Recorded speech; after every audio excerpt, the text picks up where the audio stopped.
ایک مرتبہ عمر رضی اللہ عنہ کے سامنے بوڑھی اما جان نے بڑی سخت بات کہہ دی، یہ کہہ دیا کل قیامت کا دن ہوگا، میرا ہاتھ ہوگا، عمر بن خطاب رضی اللہ عنہ کا گریبان ہوگا۔ یہ سن کر عمر رضی اللہ عنہ مسکرانے لگے۔ وجہ کیا پیش آئی، یہ واقعہ کیسے پیش آیا، توجہ فرمائیں۔ حضرت عمر رضی اللہ عنہ ایک مرتبہ سرکاری دورے کے لیے مدینہ شہر سے نکلے۔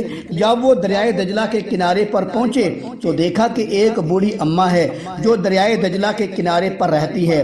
تو حضرت عمر رضی اللہ عنہ اس بوڑھی اماں کے پاس تشریف لے گئے اور جا کر یہ نہیں بتایا کہ میں عمر ہوں، جا کر پوچھا اماں جان آپ کا عمر کے بارے میں کیا خیال ہے؟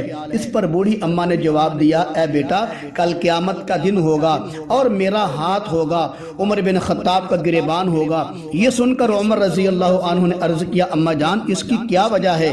بوڑھی اماں جان نے کہا بیٹا کتنا عرصہ ہو چکا ہے حضرت عمر کو خلیفہ بنے، وہ ایک مرتبہ بھی میرا حال پوچھنے نہیں آئے۔